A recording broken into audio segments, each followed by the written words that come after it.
know, I agree with you. A lot of men don't have that space to be vulnerable, but now it's starting to get better. It's starting to get better now that we're having more conversation and more people are being open minded to us, you know what I'm saying, being vulnerable.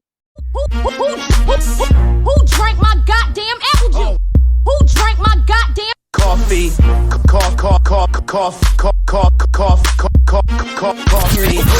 Hey, you're now listening to Coffee and Apple Juice, a podcast. I usually listen to it when I'm on my way to work. Real, raw, and uncut conversations with Aisha Hadiya. What's up, you guys, and welcome back to another episode of Coffee and Apple Juice, the podcast. I am your host, Aisha Hadiya, and this week I have the host of the Liquor Talk podcast with me. So you go by Victor, right? Yes. All right, so go ahead and tell us a little bit about your podcast. First of all, thanks for having me on. You know what I'm saying? I do appreciate you helping me kick off 2022 by coming on Liquor Talk. But it's a podcast where we talk about everything going on in the Black community, talk about everything going on in Black culture, like with dating and relationships, and things Black people need to hear, conversations you need to hear while pouring up some liquor. And that's what we do on a weekly basis. All right. So what's your liquor preference? Are you a brown drinker or a white drinker? Lately, it's been brown. Sometimes I have my moods where I switch to white, but lately it's just been brown. It's been the rums, it's been the whiskeys. That's basically what I've been on lately. So I'm a white drinker. When I want to keep it cute, I drink white. For some reason, brown get me out of my element, so I can't really do the brown like that. Like I drink Hennessy, like if I'm trying to turn up, like I'm trying to have a time that I ain't gonna remember tomorrow, I'm on brown. But if I'm just trying to like sip and be cute, I'm on white. I got you. But yes, I really did enjoy being on your podcast. So thank you so much for having me. And I appreciate you making time for me on mine. I wanted to sit down with a Black man and have this conversation because I feel as though it's just a conversation that needed to be had, right? So I am a huge supporter of our Black women.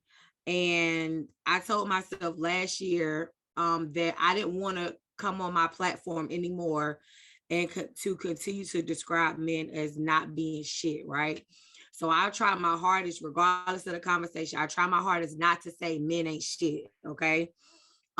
So in the process of me, just holding myself accountable and just trying to correct some wrongs, I wanted to sit down with a Black man to find out how you guys feel about being vulnerable, and if Black men are in a space where they can be vulnerable.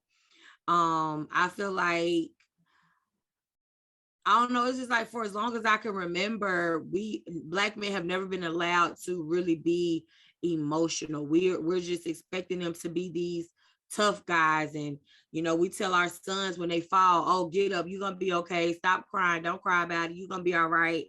But it's like, I feel like in today's society now, the men in our lives need that space where they can just be emotional if they need to be and be vulnerable if they need to be.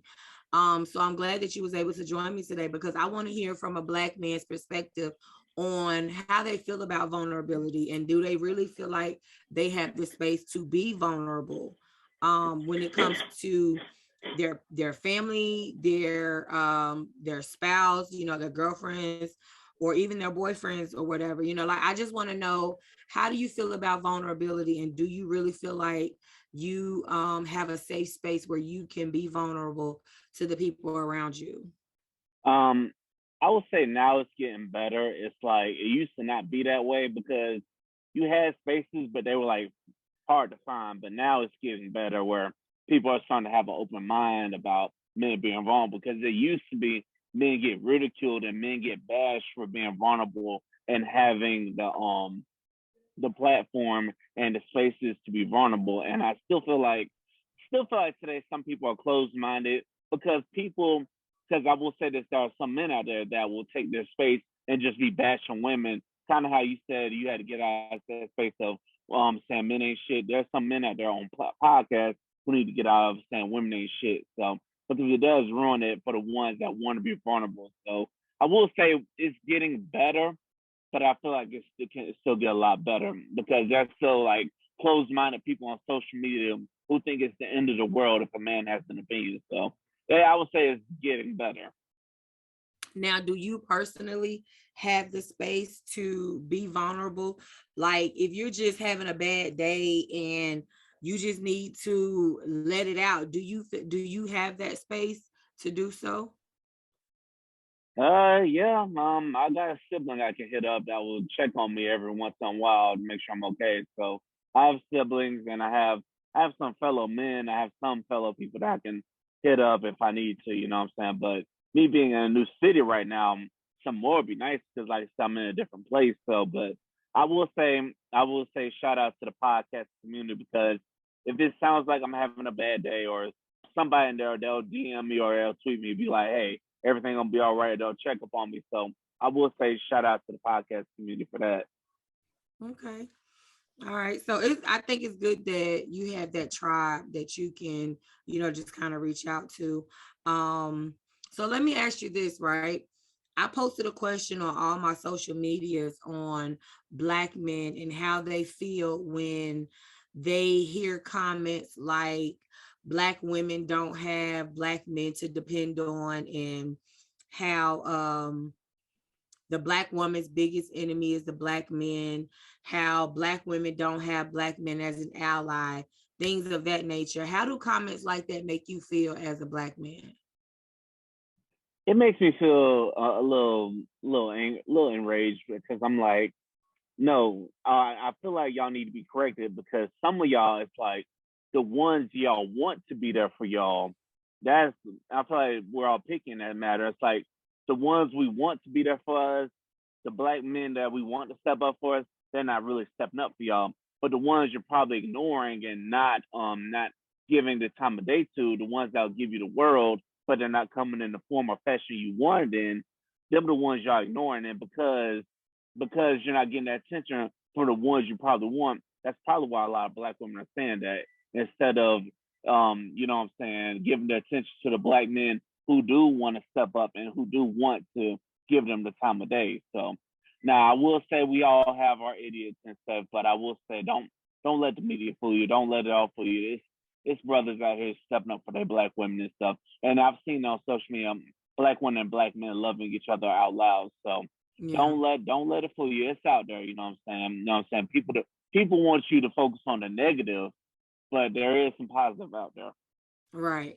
So I had one guy comment on that and he said he doesn't think too much of it because those comments just show that a lot of Black women haven't been in healthy relationships with Black men. And I agree 100%.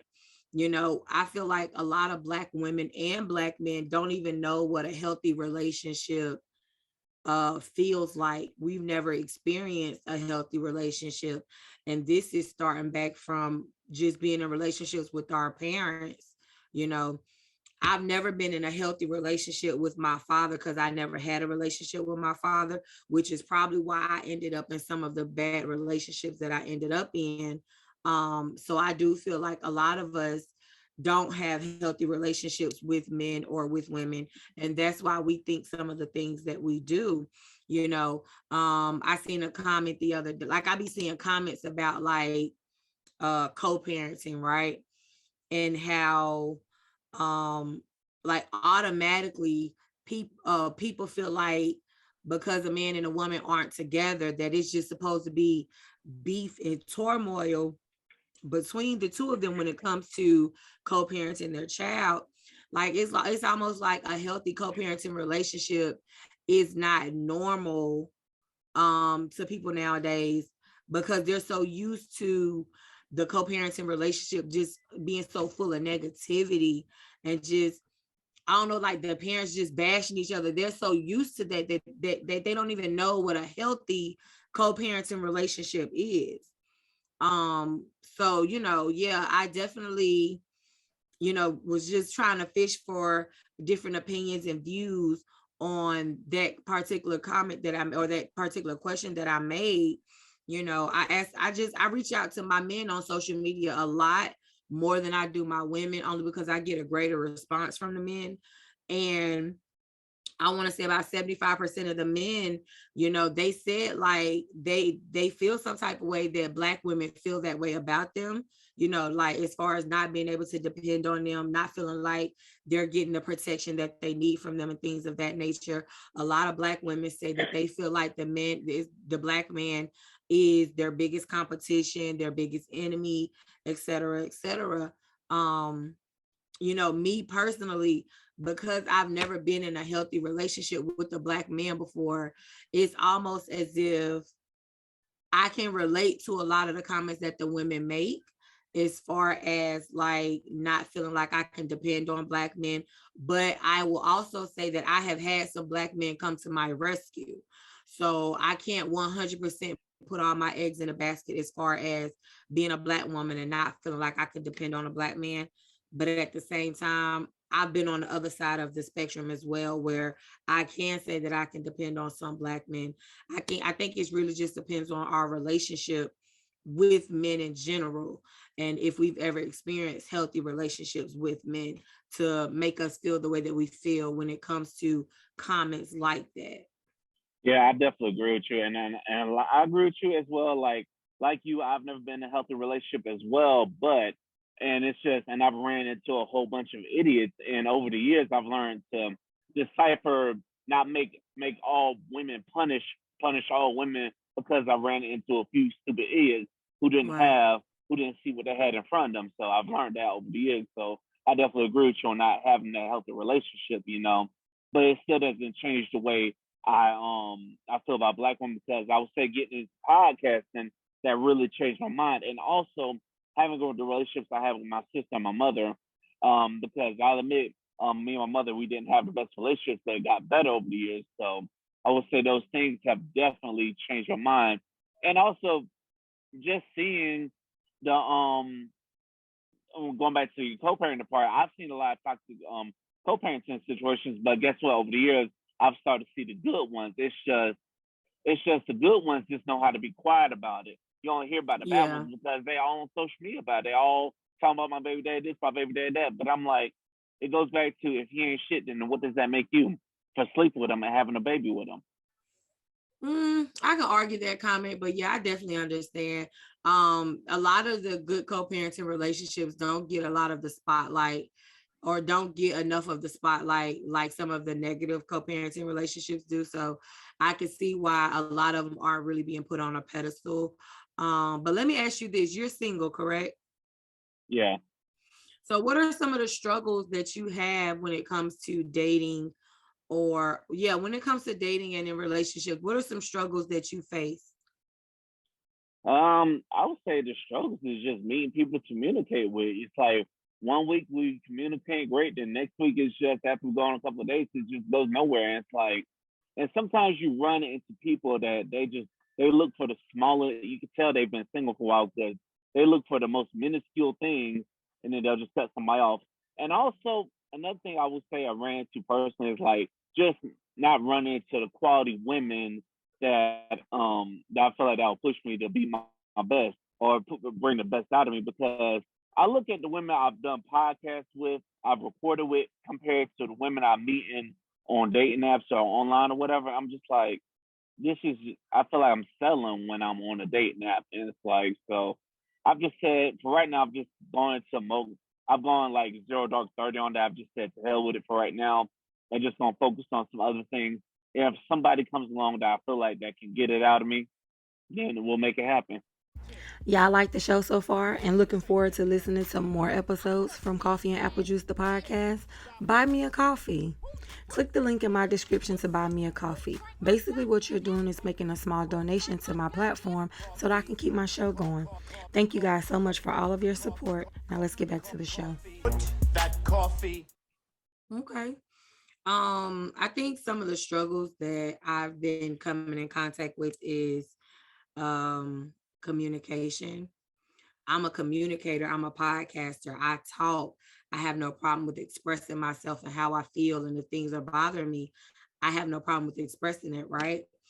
But I find that a lot of men aren't big on communicating and expressing their feelings, expressing their thoughts, expressing how things make them feel and things of that nature. Now, before I just assume that that's a man thing, I think I want to ask, when it comes to communicating, is that a man thing? Like, is that something that a lot of men have issues with, or could that just be something that the specific men that I'm reaching out to are having issues with? It's probably sometimes the type of men you're reaching out to, and it's probably because some of those men aren't used to. It goes back to the point made earlier. They're not used to having that platform to be vulnerable, or having somebody that's like, there, I'm here to be vulnerable. It's like they probably never had it, so they don't know what to do because they're so used to the toxic relationship. So it's like you just might have to find somebody that's willing to communicate. I know that's hard to find, but they out there. What are some things that you feel like me as a Black woman and other Black women can do to create a space safe enough for you as well as other Black men to be more vulnerable and feel more comfortable with expressing your feelings?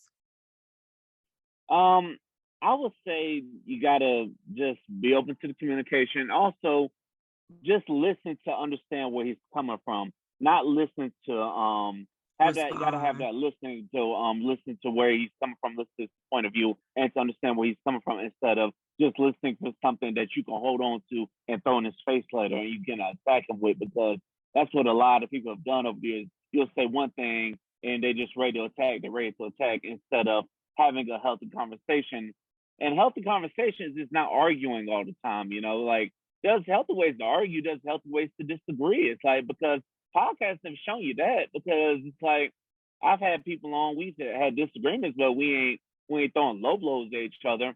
And the ones that did throw low blows, you're just like, okay, you don't report with them. But main things I would just say is just communicate, just establish the fact that you're there, you're not like all the other people. And also, you just gotta empathize with them, show them that everything's gonna be all right. Just gotta encourage them. Just gotta encourage them. Gotta hit them with the words of affirmation to be like, and establish that, hey, I'm right here with you. We got this. You know what I'm saying? And instill that confidence in them as well. Okay, I like that. So, ladies, if y'all are listening, 2022, we want to try to help these men become better communicators. We want to try to help them, or we just want to let them know that with us, there's a safe space for them to come and be vulnerable and express their feelings and emotions and not get ridiculed and criticized for that. So I thank you so much for that. I know this conversation wasn't really long, but I want to have this conversation with multiple Black men just to get different points of views from of it. But I thank you so much for just taking the time out to sit down with me today. Like I said, I'm working on me so that I can be a better person for everybody around me, whether it be my children, my family members, the men in my life, things of that nature. And I feel like what way to start than to try to, figure out what I can do as a Black woman to help other Black men, so that there is no more turmoil and drama and competition amongst Black men and Black women. So Victor, I want to thank you so much for taking the time out to sit down with me. We've been trying to get this conversation recorded for a while now, and I've expressed to you before, my creative juices have just not been flowing like I've been wanting them to, and that's probably just due to a lot of the things that I've had going on in my life as of lately. But thank you so much for being able to take the time out to be a part of my podcast, as well as being on my platform. Before I let you go, you want to go ahead and shout out your podcast again so that some of my listeners can become your listeners? All right, everybody, go ahead and tap in with me. It's Look and Talk Podcast on all platforms, whether it's Apple Podcasts, Google Podcasts, Spotify, iHeartRadio. If you want to follow me on social media, it's Twitter, Instagram. Twitter is Real V Jones, and the Instagram is Look and Talk Podcast. Remember to go ahead and tap in with me because we are taking over for the 22 and the 23. And I want to thank you, Aisha, for having me on your platform. It was great that we could both collaborate, starting off the year on each other's platform. This was great. Whenever you need me again, just let me know. I'm a DM away. I appreciate you. Thank you so much. And I want to say that I created a space for you to be vulnerable today, or at least to, just express how you feel. So I thank you so much for just letting me in just a little bit. But once again, this is the Coffee and Apple Juice podcast. My name is Aisha Hadiya. Y'all already know that y'all can check us out on all social medias at Coffee Apple Juice, as well as on YouTube. Also, this episode is brought to you by Footage Boutique. So definitely tap in with them on Instagram. They have some of the hottest new pieces of the season. So ladies, if you guys are looking for new items to add to your wardrobe, check out footageboutique.com. Victor, thank you so much. I think you are one of the sweetest guys I've ever met. And I hate that guys like you get the bad end of the stick when it comes to dating. That's something that I've noticed about you from when I was first on your platform. You just come off real sweet, real genuine. And it's always the guys like that get that shitty end of the stick when it comes to dating or just dealing with women. And I really hate that for y'all. But I feel like you're going to find your person one day, and she's going to be everything that you need her to be for you.